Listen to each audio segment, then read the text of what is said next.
சில வசனங்களை நாம் வாசித்து தியானித்து கர்த்தரை மகிமைப்படுத்த போகிறோம். கர்த்தருக்கு ஸ்தோத்திரம். யார் யாரெல்லாம் பரலோகம் போக முடியும் என்று வேத புஸ்தகத்தில் சில காரியங்களை பார்ப்போம். அதிலே இதோ பாதாளத்தை குறித்தும் சில பகுதிகளை நாம் தியானிக்க போகிறோம், வாசிக்க போகிறோம். கர்த்தர் நம்மை ஆசீர்வதிப்பாராக. மத்தேயு எழுதின சுவிசேஷம் அதனுடைய 18வது அதிகாரம் 3ஆம் வசனத்தை ஒரு ஆள் வாசிங்க. நீங்கள் மனம் திரும்பி பிள்ளைகளைப் போல் ஆகாவிட்டால் பரலோக ராஜ்யத்தில் பிரவேசிக்க மாட்டீர்கள் என்று மெய்யாகவே உங்களுக்கு சொல்லுகிறேன். ஒரு தேவனுடைய பிள்ளை, நான் கர்த்தருடைய பிள்ளை என்று சொன்னாலும் இதோ பரலோக ராஜ்யம் போக வேண்டும் என்றால், தேவனுடைய ராஜ்யத்தில் பிரவேசிக்க வேண்டும் என்றால் ஒரு பிள்ளை போல் அவர்கள் ஆக வேண்டும். பிள்ளையின் குணம் என்ன? தாழ்மையின் சுவாபம். அருமையான தேவனுடைய பிள்ளைகளே, இரண்டாவது குழந்தை ஒரு மனம் திரும்பின அனுபவம். பிள்ளைகளே, சின்ன சின்னதான குற்றம் குறைகள் கண்ட உடனே தாய் தகப்பன் அதை கண்டித்து மனம் திரும்ப வைக்கிறார்கள். மற்ற கூட்டு பிள்ளைகளை அடிக்க கூடாது, தொந்தரவு பண்ணக்கூடாது, இந்த வழியை நீ போகக்கூடாது, இப்படி என்று சொல்லுவாங்க. கேட்கலன்னு ஒரு தட்டு கொடுத்து சீர்படுத்தி மனம் திரும்ப வைப்பாங்க. அந்த பிள்ளையை அந்த தாய் தகப்பன் சொல்லுகிற உடனே கேட்டு பணிந்து விடுகிறது. அந்த பிள்ளைகளுக்குள்ள 2 முக்கிய காரியம். ஒன்று மனத்தாழ்மை, இன்னொன்று மனம் திரும்புதல்.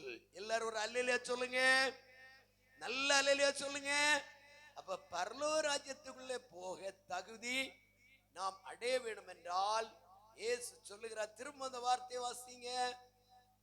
நீங்கள் மனம் திரும்பி. முதல்ல என்ன செய்யணும்? மனம் திரும்ப வேண்டும். மனம் திரும்புதல் தான் வேத புஸ்தகத்திலே முக்கியமான பகுதி. வடக்கே திரும்பி போகிற ஒரு மனிதன் வழி தெரியாமல் அலைந்து போய்கொண்டே இருக்கிறான்.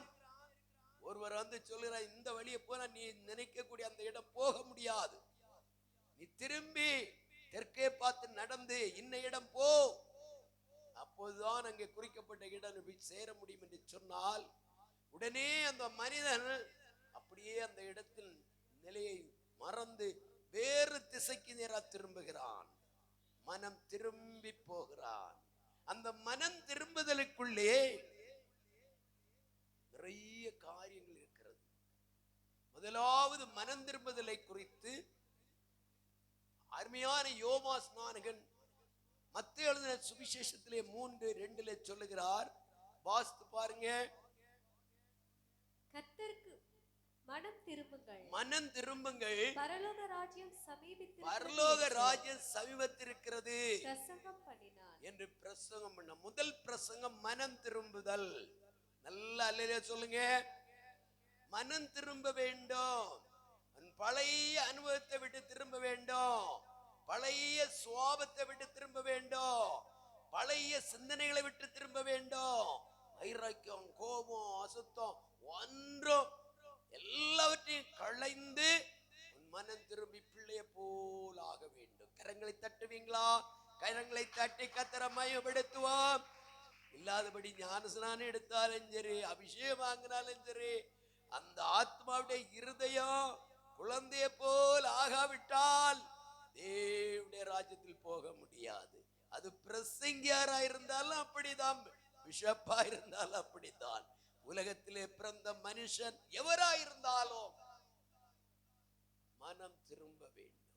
அதை குறித்து அருமையான தேவனுடைய பிள்ளை இயேசு என்ன சொன்னார்? மத்தேயு 4:17 இவ்விதமா சொல்லுகிறார். வாசியுங்கள். அது முதல் இயேசு மனம் திரும்புங்கள், பரலோக ராஜ்யம் சமீபத்திருக்கிறது என்றார். பிரசங்கிக்க தொடங்கினார். இயேசுவின் முதல் பிரசங்கம் மனம் திரும்புதல். யோவானிடத்தில் வந்து இதோ வேத பாரகர், அந்த சைசேயர், ஆயக்கார் இவர்களெல்லாம் கூட்டமாய் வந்து ஞானஸ்நானத்துக்கு வரும்போது அங்கே சொல்லுகிறார், இதோ விரியன் பாம்பு குட்டிகளே, வரும் கோபத்துக்கு தப்பித்துக் கொள்ள உங்களுக்கு வழிகாட்டினவன் யார் என்று கேட்கிறார். விரியன் பாம்பு விஷம் பயங்கரம்.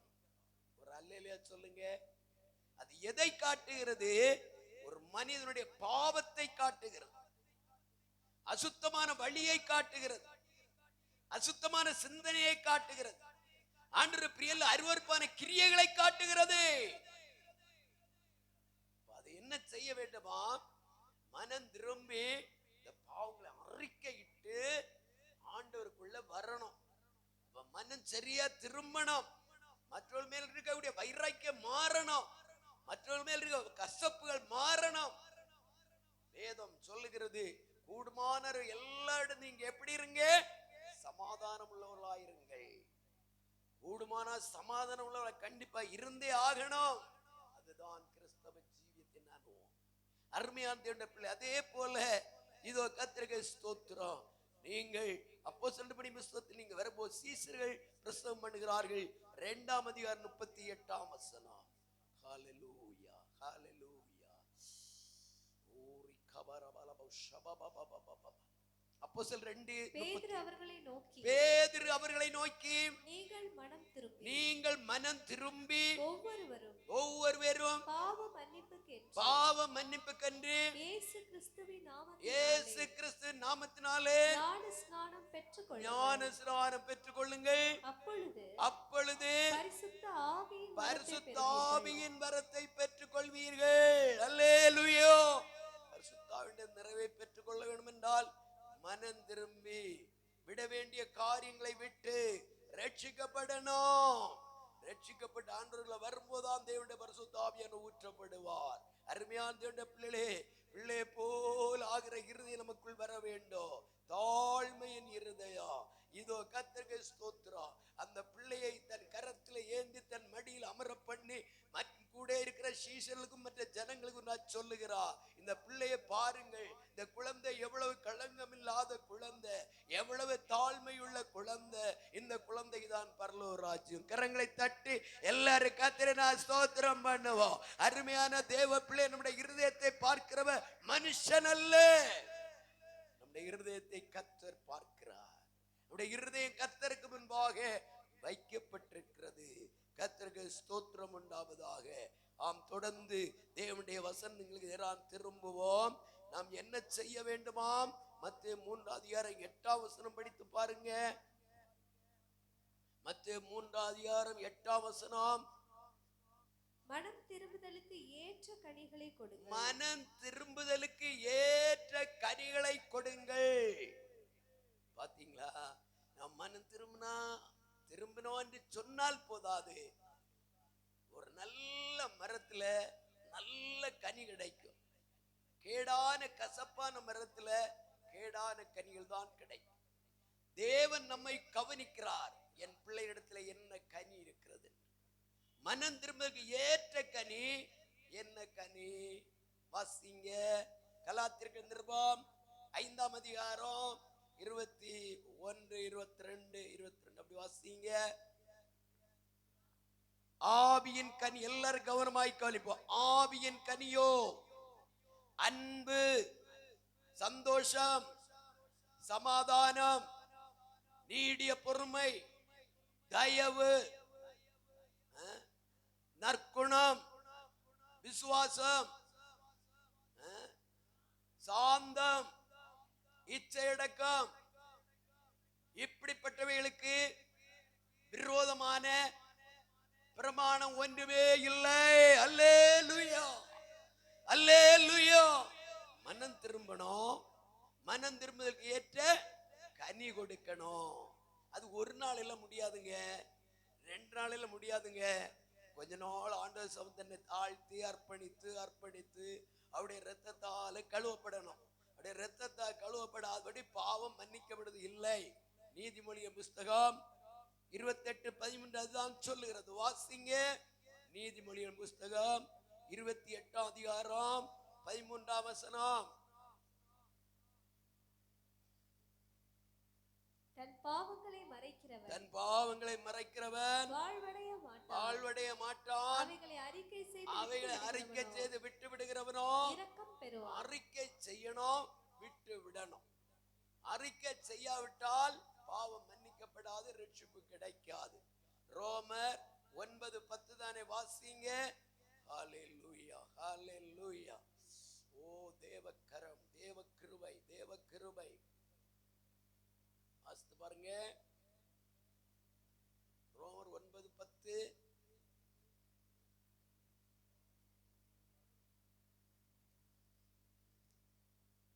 ரோமர் 10:10 9:10 வாசிங்க. ஹல்லேலூயா, ஹல்லேலூயா. 10:9 என்னவென்றால் கர்த்தராகிய இயேசுவை நீ உன் வாயினாலே அறிக்கையிட்டு தேவன் அவரை மரித்தோரிலிருந்து எழுப்பினார் என்று உன் இருதயத்தில் விசுவாசித்தால் ரட்சிக்கப்படுவாய். நீதி உண்டாக இருதயத்திலே விசுவாசிக்கப்படும், ரட்சிப்பு உண்டாக வாயினாலே அறிக்கை பண்ணப்படும். தன் பாவங்களை மறைக்கிறவன் வாழ்வடைய மாட்டான். அவைகளை அறிக்கை செய்து விட்டு விடுகிறவன் தேவனுடைய இரக்கத்தை பெற்றுக் கொள்ளுவான். கரங்களை தட்டி எல்லாரும் கர்த்தரை நான் ஸ்தோத்திரம் பண்ணுவோம். என்னையா இரக்கம் கிடைக்கும். அருமையான பிள்ளைகள் வசனம் சொல்லும் போதே சொன்னாங்க, பாவத்தின் சம்பளம் மரணம்,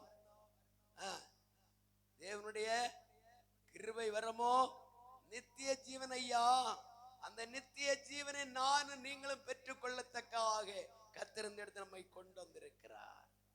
இந்த உலகத்திலே வாழும் போது நித்திய ஜீவனுக்கு ஏற்ற பிள்ளைகளாய் நம்முடைய ஜீவியத்தை காத்து கொள்ள வேண்டும். கர்த்தருக்கு ஸ்தோத்திரம். அது மட்டுமல்ல, வேதத்திலே நாம் படிக்கிறோம். இதோ ஆமேன், பாதாளத்தை பற்றி படிக்கும்போது யோபின் புஸ்தகத்தில் ஒரு வார்த்தை இருக்கிறது, வாசிங்க. யோபின் புஸ்தகம் 4:26 வாசித்து பாருங்க. யோபு 4:26 இல்லையம்மா? சரி, அப்ப அந்த யோபின் புஸ்தகம் சொல்லப்பட்டிருக்கிறது, பாதாளமானது திறந்தே இருக்கிறது, அது மூடப்படுவது இல்லை என்று அங்கே நாம் பார்க்க முடியும். இந்த பாதாளம், இந்த நரகம் யாருக்காக வேண்டி உருவாக்கப்பட்டது? வாசிங்க. மத்தேயு சுவிசேஷம் 25:41.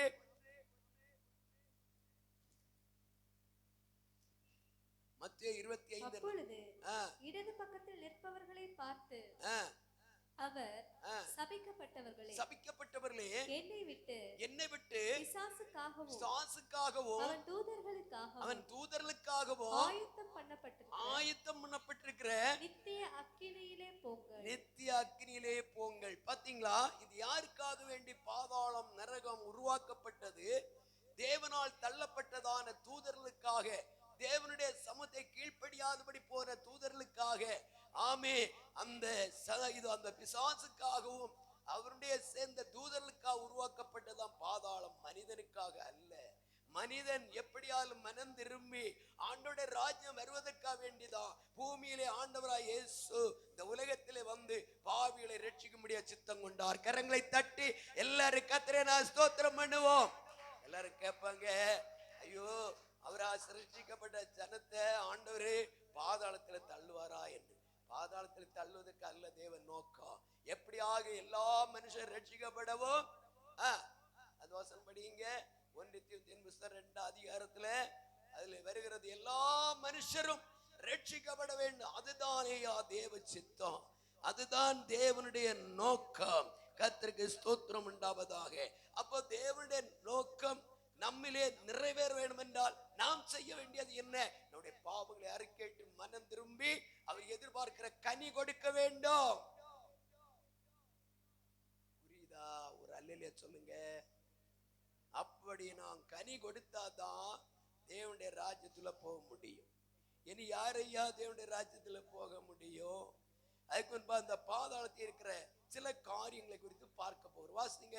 வெளிப்படுத்தின விசேஷம் 14ஆம் அதிகாரம் 10-11 வசனம் வாசிங்க. வெளிப்படுத்தல் 14:10-11 வசனம். அவன் தேவனுடைய கோபாக்கினையாகிய ஆ, பாத்திரத்திலே ஆ, கலப்பில்லாமல் வார்க்கப்பட்ட அவருடைய உக்கிரமாகிய மதுவை குடித்து ஆ, பரிசுத்த தூதர்களுக்கு முன்பாகவும் ஆ, ஆட்டுக்குட்டியானவருக்கு முன்பாகவும் ஆ, அக்கினியினாலும் கந்தகத்தினாலும் வாதிக்கப்படுவான்.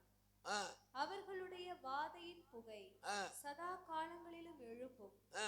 மிருகத்தையும் அதன் சொரூபத்தையும் வணங்குகிறவர்களுக்கும் அதனுடைய நாமத்தின் முத்திரையை தரித்துக் கொள்ளுகிற எவனுக்கும் ஆ. இரவும் பகலும் இளைப்பாறுதல் இராது. அல்லேலூயா. அங்கே பாதாளத்திலே அக்கினி இருக்கிறது. அந்த பாதாளத்தை யார் தள்ளப்படுவது? துன்மார்க்கன் தள்ளப்படுகிறான், பாவிகள் தள்ளப்படுகிறார்கள். அந்த பாதாளத்திலே போகிறவர்களுக்கு என்ன இருக்காது? இளைப்பாறுதல் கிடையாது. கடந்த நாட்கள் ஒரு நாள் ஒரு அருமையான சகோதரியை நான் பார்த்தேன். அவர்கள் ஒரு கொடிய வியாதியினால் வாதிக்கப்பட்டு மிகவும் நெருக்கப்பட்டார்கள்.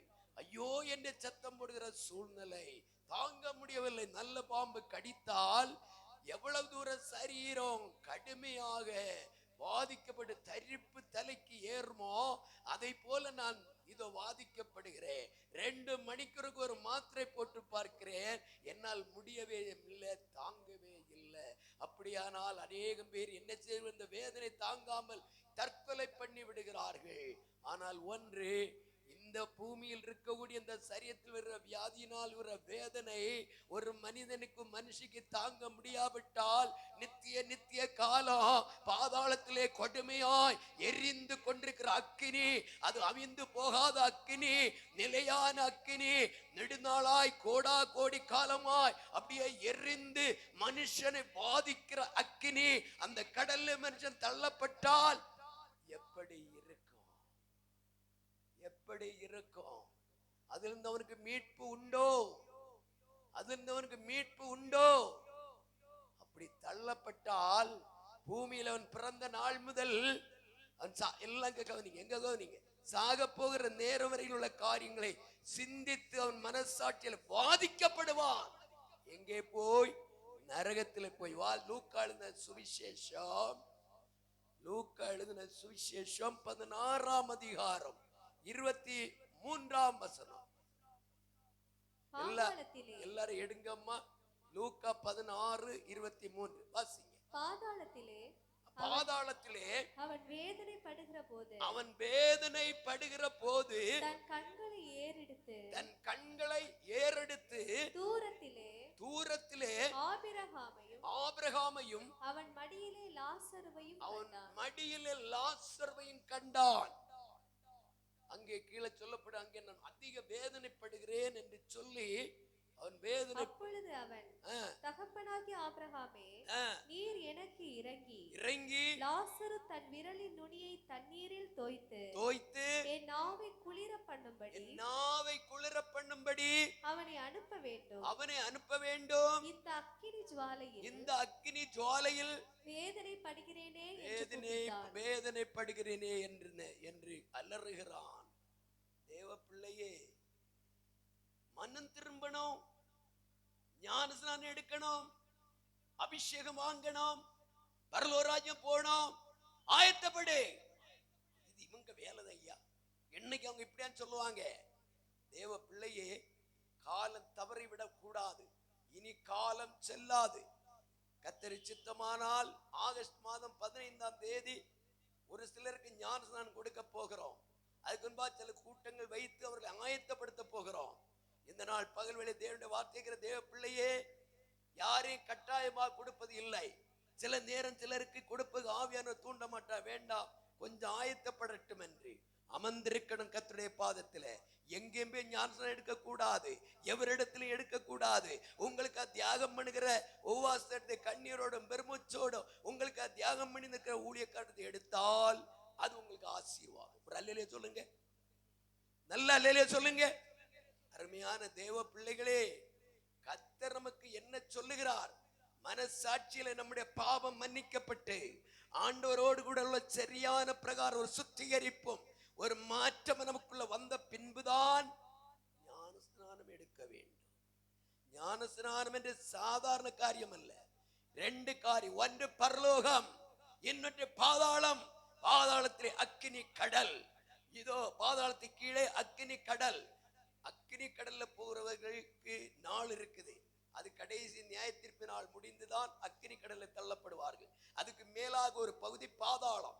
அந்த பாதாளத்தில் போய் இருந்து கொண்டுதான் அங்கே கீழே இருக்கிற அக்கினி தீயினுடைய காற்றுங்க வீசும் போது இந்த ஐஸ்வர்யமான தாங்க முடியாதபடி அவன் அலறிக் கொண்டிருக்கிறான்.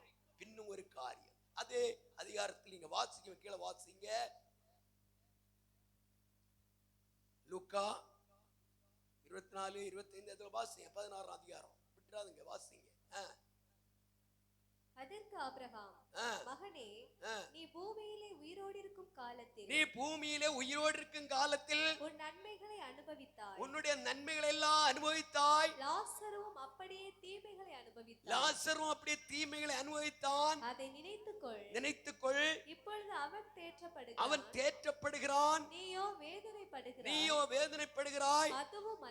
அதுவும் அல்லாமல் இவ்விடத்திலிருந்து உங்களிடத்திற்கு கடந்து போகவும், அவ்விடத்தை கடந்து போகவும், அவ்விடத்திலிருந்து எங்களிடத்திற்கு கடந்து வரவும், அவ்விடத்திலிருந்து எங்களிடத்தில் கடந்து வரவும் மனதுள்ளவர்களுக்கு எல்லாம் வசனத்தை நல்லா கவனிங்க. மனது உள்ளவர்களுக்கு கூடாதபடிக்கு உங்களுக்கும் எங்களுக்கு நடுவே ஒரு பெரிய இடைவெளி இருக்கிறது. பூமியில மனுஷன் ஜீவிக்கும் நாளிலே ஆண்டவருடைய அன்பை ருசிக்க முடியாதபடி அவனுக்கும் தேவனுக்கும் ஒரு பிளவு இருக்கிறது. என்ன? ஏசாயாவின் புஸ்தகம் 59 அதிகாரம் அதனுடைய முதல் வசனத்தை வாசித்து பாருங்கள். ஏசாயா 59:1, இதோ ரட்சிக்க கூடாதபடிக்கு கர்த்தருடைய கை குறுகி போகவில்லை, கேட்க கூடாதபடிக்கு அவருடைய செவி மந்தமாகவில்லை. உங்கள் அக்கிரமங்களே உங்களுக்கு உங்கள் தேவனுக்கும் நடுவாக என்ன உண்டாக்குறது? பூமியில் இருக்கும் போது நம்முடைய பாவங்களும் அக்கிரமங்களும் ஆண்டுடைய சமத்துல ஆசீர்வாதத்தை பெற்றுக்கொள்ள விடாதபடி பிரிவினை உருவாக்கி கொண்டிருக்கிறது. தேவ பிள்ளையே மனுஷன் சொல்லுகிறான், ஞாயிற்றுக்கிழமை ஆராதனையா போகலாம், பார்ப்போம். நேற்றுக்கு அநேகர் போன் பண்ண, அதுல ஒரு சகோதரி சொன்னது, நாளை கண்டிப்பா வந்து விடுவேன், எனக்கு இன்னென்ன காரியம் எனக்கு வெற்றி ஆகணும், நான் ஆராதனை வராம தவறுதான் உணர்ந்து அப்படி சொன்னது. இன்னைக்கு காணவே இல்லை. அனைம்படி வாழ்க்கையில வரணும்னு ஆசை வைக்கிறாங்க. அவங்களுடைய இடையிலே நிற்கக்கூடிய பாவ சுவர் தேவனுக்கும் அவர்களுக்குள்ள நடுவாக நின்று அதை பிரித்து விடுகிறது. அதுபோல இவர்களை பிரித்து கடைசியில் என்ன ஆக்குறது? பாதாளத்தில் கொண்டு போகிறது. பாதாளத்தில் போன உடனே அங்கே என்ன ஆகிறது?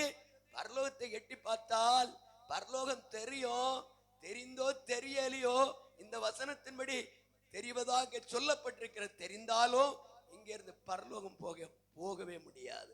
இன்றைக்கு விசா எடுத்து டிக்கெட் எடுத்து சவுதிக்கும் அமெரிக்காவும் டெங்குன்னு சூட்கேஸ் தூக்கி ஓடலாமே இல்லையா? போலாமே தாராளம். ஏன்? பணம் இருந்தால் ஓடலாம். பிரைஸ் அலாட். பரலோகத்துக்கு இங்க இருந்து கடகடா சாடி அங்க போக முடியாது. அதுக்கு கொஞ்சம் அமர்ந்து இருக்கணும். ஆண்டோடைய பாதத்தில் இருந்து மனம் திரும்ப கேட்ட கனி கொடுக்கணும். குடிக்கிறவன் குடியை விடணும், புகை பிடிக்கும் புகையை விடணும், அசுத்தமான பாதை போகிறோம் அதை விடணும். பெண்களா இருந்தாலும் சரி, ஆண்களா இருந்தாலும் சரி, கர்த்தருக்கு பிரியமில்லை அருவருப்பா கிரிய விடணும். ஞாயிற்றுக்கிழமை ஆராதனையா வந்தா வரணும், இல்லாவிட்டா இல்ல. அப்படி அல்ல. கர்த்தருடைய காரியத்துல உண்மை உத்தம் வீர தீரமா ஆண்டவருக்காய் நாம் ஜீவித்தால் பரலோகம் உண்டு, இல்லது பாதாளம். பாதாளத்திலே போனவனுடைய நிலை என்ன? அவன் பாதாளத்தில் இருந்து தன் சிந்தனையை எல்லாம் நினைப்பான். சின்ன பருவத்தில் வாலிப பருவத்தை எல்லா பாவ கர்மங்களை நினைத்து அவனுடைய மனசாட்சி குத்தி கொண்டே இருக்கும். வாசித்து பாருங்கம்மா லூக்காவின் புஸ்தகத்துல, லூக்காவின் புஸ்தகம் சீக்கிரம் எடுங்கம்மா, எடுத்து பாருங்க. ஹல்லேலூயா.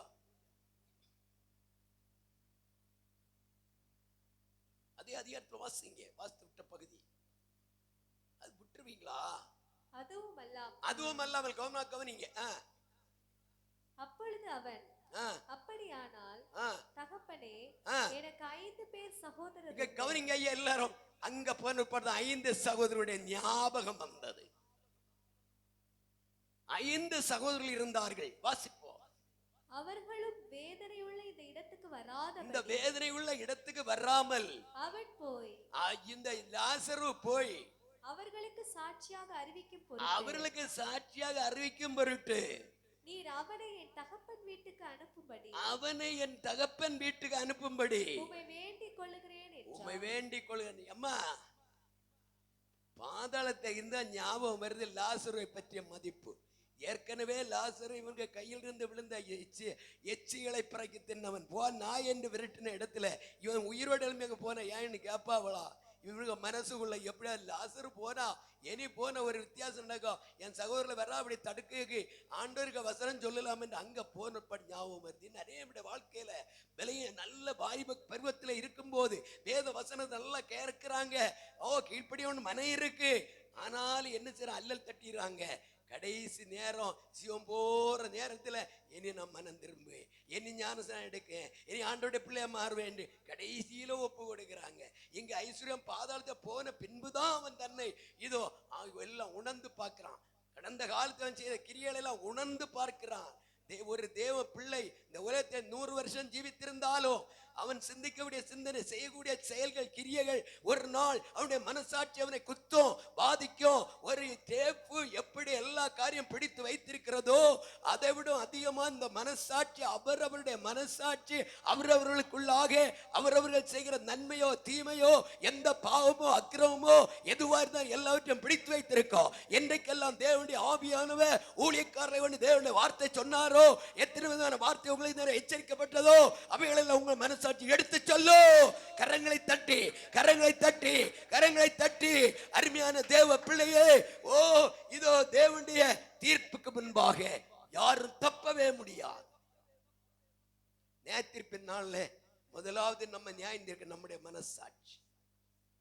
சொல்லுவீங்களா பிள்ளைகள்? அங்க கவனிங்க, எல்லாரும் இங்க கவனிங்க, நல்ல அல்லையில சொல்லுங்க. கரங்களை தட்டு கத்திர மையப்படுத்துங்க. ஜென்ம சுவாபம் பாவம், இதோ இதோ மனுஷன் செய்யக்கூடிய பாவம், முன்னோருடைய பாவம் எல்லாம் அந்த கர்ம பாவம் எல்லாம் சரியா மன்னிக்கப்பட்ட பிறகுதான் அவன் ஞானஸ்நானம் எடுக்கணும். அதுக்கு பிறகுதான் அவனுக்கு அபிஷேகத்துடைய அனுபவத்தில் அவன் வழிநடத்தப்படுவான். அதுக்கு பிறகுதான் அவன் பரிசுத்தமான வழிக்குள்ள முதல் பிள்ளையாக வருகிறான். அருமையா, சரி, அந்த பகுதி இருக்கட்டும். பாருங்க, இந்த பாதாளத்தில் இருந்து அவன் ஒவ்வொரு காரியம் நினைத்து நினைத்து நினைத்து வேதனைப்படுகிறான். எனக்கு 5 சகோதரர் உண்டே, ஐயோ அவர்களுக்கு வயல வந்துடக்கூடாது, அவர்கள் எப்படி மனம் திரும்பணுமே, அவர்கள் ரட்சிக்கப்படணுமே, ஆண்டோட பிள்ளைல மாறணுமே. லாசர் ஒரு வார்த்தை சொன்னார், நீ பூமியில் இருந்த நாட்கள நீ சம்பீரமாய் வாழ்ந்த. அந்த வார்த்தையை வாசிங்க, மாதிரி இருக்கா? Praise the lord, praise the lord, hallelujah, hallelujah, hallelujah, hallelujah. அதற்கு ஆபிரகாம், மகனே, நீ பூமியில் உயிரோடு இருக்கும் காலத்தில் உன் நன்மைகளை அனுபவித்தாய். லாசருவும் அப்படியே தீமைகளை அனுபவித்தான். அதை நினைத்துக்கொள். இப்பொழுது அவன் தேற்றப்படுகிறான், நீயோ வேதனைப்படுகிறாய். பாத்தீங்களா? அவன் பூமியில் இருக்கும்போது எல்லா நன்மை அனுபவித்தான். சினிமாவுக்கு போனோமா, குடிக்கணுமா, கடந்த நாள் ஒரு சகோதரன் சொன்னான், நான் இன்னும் இதோ ஒயின் ஷாப்பு போனேன், எங்க பார் இருக்கு, அங்க போனா ஒரு பாட்டில் வாங்கினா இங்க 100 அங்க 250. ஏன்னா அவசரத்துக்கு குடிச்சுக்கலாம். அப்புறம் அதுக்கு மேல் உள்ளதான தின்பண்டங்கள் எல்லாம் முடிஞ்சவரும் ஒரு 500-800 ரூபா ஆகும். இவனுக்கு கிடைக்கிறது 1000 ரூபா. வீட்டுக்கு எத்தனை ரூபா கொண்டு கொடுப்பான்?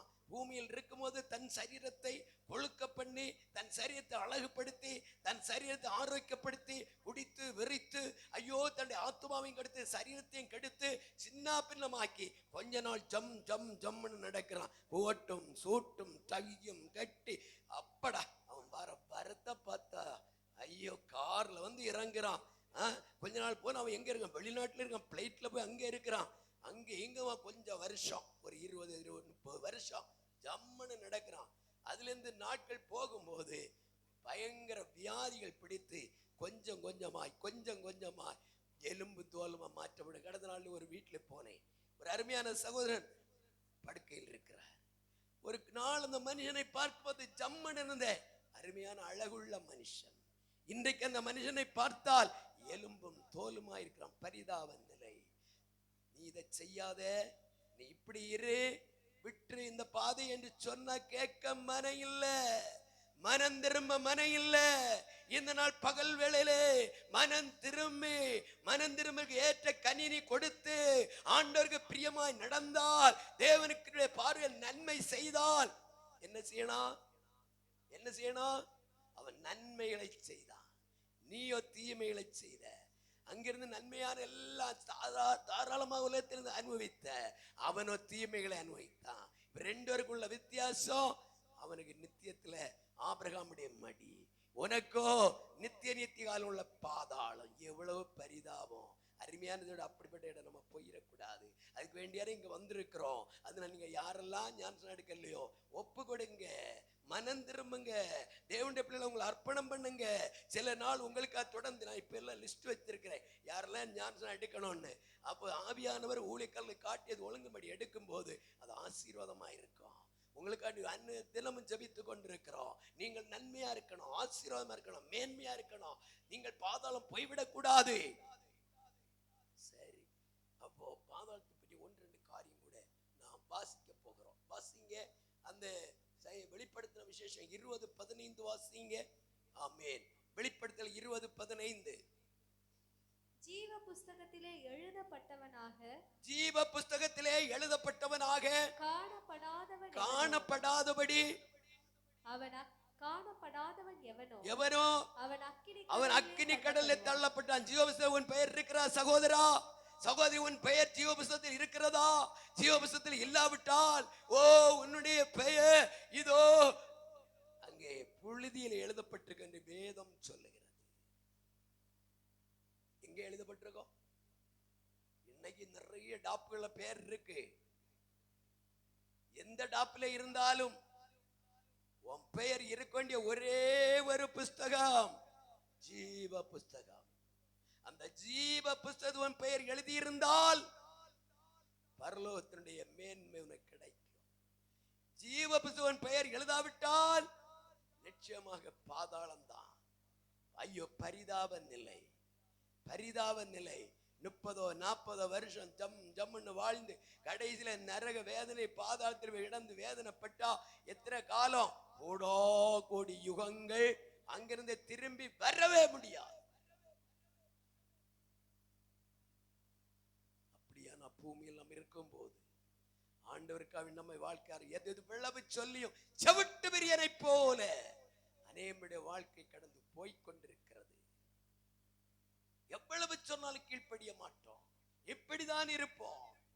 பாதாளத்துல இன்னும் சில காரியங்களை பற்றி பார்க்க போகிறோம். அருமையான தேவனுடைய பிள்ளைகளே, கர்த்தருக்கு ஸ்தோத்திரம் உண்டாவதாக. ஆமென். மத்தேயு எழுதின சுவிசேஷம் 22ஆம் அதிகாரம் 12-13 வசனம் வாசிக்கும் போது அங்கே பார்ப்போம். வாசிங்க. சிநேகிதனே, நீ கல்யாண வஸ்திரம் இல்லாதவனாய் எப்படி வந்தாய் என்று கேட்டான். எப்படி வந்தாய் என்று கேட்டான். அதற்கு அவன் பேசாமல் இருந்தான். அப்பொழுது ராஜா பணிவிடைக்காரரை நோக்கி இவனை கையும் காலும் கட்டி கொண்டு போய் அழுகையும் பற்கடிப்பும் உண்டாயிருக்கிற புறம்பான இருளிலே போடுங்கள். அந்த புறம்பான இருள் பாதாளம். அந்த புறம்பான இருள் அக்கினி கடலுடைய மேல் பகுதி இருக்கிற பாதாளமாகிய இடம். அங்கே போடப்படுக. ஏன்? இது அங்க ராஜா ஒரு பெரிய விருந்து வைத்தார். இந்த விருந்துக்கு அநேகர் அழைக்கப்பட்டார்கள். அழைக்கப்பட்டு எல்லாரும் விருந்து சாலை உட்கார்ந்து சந்தோஷமா புசித்து கொண்டிருக்கும் போது அங்கே ராஜா எல்லாரையும் உற்று பார்த்து கொண்டிருக்கிறார். ஒரு மனுஷன் கல்யாண வஸ்திரம் தெரியாதவனாய் அங்கே வந்து உட்கார்ந்து இருந்தான். அந்த ராஜாவுக்கு கோபம் வந்தது. ஐயோ, இதோ எல்லாருக்குமே நான் ராஜ வஸ்திரம் கொடுத்து கல்யாண வஸ்திரம் கொடுத்து ஒழுங்காக்கி இருந்தேனே, இவன் மட்டும் இப்படி இதோ கல்யாண வஸ்திரம் தெரியாதபடி இங்க வந்திருக்கிறான் என்று சொல்லி அவர் கோபம் அடைந்து அவனை அந்த வேலைக்காரத்தை சொன்னா, இவரை கையங்காலம் பிடித்து இதோ கட்டி கொண்டு புறம்பான இருளிலே தள்ளுங்கள். அர்த்தம் என்ன? ராஜாதி ராஜா சர்வ வல்லமுள்ள தேவன் இயேசு. அல்லேலூயா சொல்லுங்க, அல்லேலூயா சொல்லுங்க. நமக்காக ஆண்டவராய் இயேசுப்பட்ட பாடுகள் மூலமாய் ஒரு ரட்சிப்பின் வஸ்திரத்தை நமக்கு உடுத்தி இருக்கிறார். அந்த ரட்சிப்பின் வஸ்திரம் இல்லாதபடி பரலோகம் போக முடியாது. அந்த கல்யாண வஸ்திரம் இல்லாதபடி பரலோக ராஜ்யம் போக முடியாது. அருமையான தேவ பிள்ளையே, அந்த கல்யாண வஸ்திரம் தரிக்கணும். ஏசாயாவின் புஸ்தகம் 61 அதிகாரம் அதனுடைய 10வது வசனமா வாசிங்க, சீக்கிரமா வாசித்து. கர்த்தருக்குள் பூரிப்பாய் மகிழ்கிறேன், என் தேவனுக்குள் என் ஆத்துமா களிகூர்ந்திருக்கிறது. மணவாளன் தன் ஆபரணங்களினால் தன்னை அலங்கரித்துக் கொள்வதற்கும் மணவாட்டி நகைகளினால் தன்னை சிங்காரித்துக் கொள்ள ஒப்பாக அவன் ரட்சிப்பின் வஸ்திரத்தை எனக்கு கொடுத்து நீதியின் சால்வை எனக்கு தரித்தார். அந்த ரட்சிப்பின் வஸ்திரம் கல்யாண வஸ்திரம். அருமையான தேவ பிள்ளையே, கல்யாண வஸ்திரம் என்று சொல்லப்பட்ட அந்த பகுதி இன்னும் அர்த்தங்கள் இருக்கிறது. என் நேரம் தாண்டி போறேன், என்னுடைய வார்த்தையை சுருக்க போகிறேன். அந்த ரட்சிப்பின் வஸ்திரம் தரிக்காதபடி நீதியின் சால்வை நீ தரிக்க முடியாது. அந்த நீதியின் சால்வை நீதியான பாதையை நடத்துகிற பரிசுத்த ஆவியானவர். ஒரு அல்லேலூயா சொல்லுவா, நல்ல அல்லேலூயா சொல்லுவா, கரங்களை அடித்து ஆண்டவரை மகிமைப்படுத்துவா. இன்றைக்கு தேவனுடைய வார்த்தைகிற தேவ பிள்ளையே, நீ மனம் திரும்பி ஏற்ற கனி கொடுத்து ஆண்டவரை பிரியப்படுத்தி அவருடைய பாதையில் நடந்தால் பாதாளத்தில் போக வேண்டிய தேவையில்லை. போகாதபடி இருக்கவனுக்கு ஒரு வஸ்திரம் கொடுக்கிறார், அதுதான் ரட்சிப்பின் வஸ்திரம். அடுத்தபடியா நீதியின் சால்வை அபிஷேகத்தை அவனை நிரப்புகிறார். எவ்வளவு பெரிய மேன்மை! அதை பெற்றுக்கொண்டதான தேவ பிள்ளைகள் நித்தியத்தில் போனால் அவர்கள் அங்கே இளைப்பாறிக் கொண்டிருப்பார்கள், அவர்கள் சந்தோஷத்தோடு இருப்பார்கள், அவர்கள் சமாதானம் பெற்றிருப்பார்கள். அருமையான தேவனுடைய பிள்ளைகளே, ஆனால் அது பெற்றுக்கொள்ளாதவர்களுடைய நிலை என்ன? வெளிப்படுத்த 14:11 படிக்கும் போது படித்து பாருங்கள். 14:11. ஆமென், ஹல்லேலூயா, இயேசுவே ஸ்தோத்திரம். அவர்களுடைய வாதையின் புகை அவர்களுடைய வாதையின் புகை சதா காலங்களிலும் எழும்பும், சதா காலங்களிலும் எழும்பும். மிருகத்தையும் அதன் சொரூபத்தையும் வணங்குகிறவர்கள், மிருகத்தையும் அதன் சொரூபத்தையும் வணங்குகிறவர்கள், அதனுடைய நாமத்தின் முத்திரையை தரித்துக் கொள்ளுகிற அதனுடைய முத்திரையை தரித்துக் கொள்ளுகிற எவனுக்கும் இரவும் பகலும் இளைப்பாறுதல் இல்லை. பாதாளத்துல இளைப்பாறுதல் இல்லைங்க. ஒரு நிம்மதி இல்ல, சமாதானம் இல்ல. ஐயோ ஐயோ என்ன கூக்கரலிடுமா. அவன் அடைந்த எல்லா பூபியிலிருந்து அவன் செய்த எல்லா கிரியாவும் முன்னால வர ஞாயிற்றுமானோன்னு எனக்கு வேலை வேலை வேலைங்க, எனக்கு இன்னைக்கு படிப்புங்க, எனக்கு இன்னும் ஒரு எக்ஸாமுங்க, என்னெல்லாமோ சொல்லிட்டு ஓடிடுவோம். போக வேண்டியதுதான்.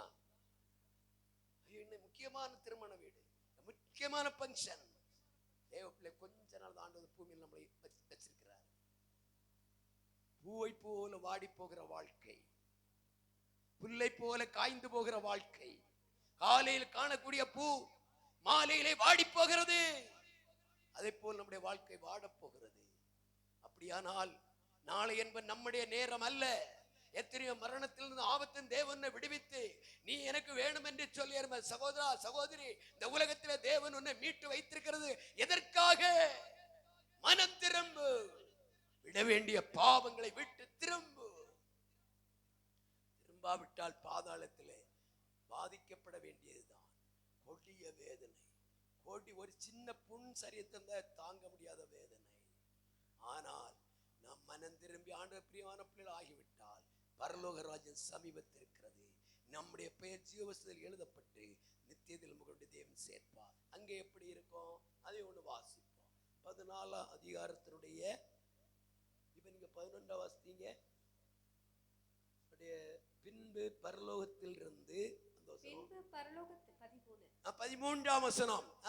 பரலோகத்திலிருந்து ஒரு சத்தம் உண்டாக கேட்டேன். பரலோகத்திலிருந்து ஒரு சத்தம் உண்டாக கேட்டேன். அது கர்த்தருக்குள் மரிக்கிறவர்கள், கர்த்தருக்குள் மரிக்கிறவர்கள் இது முதல் பாக்கியவான்கள் என்று எழுது.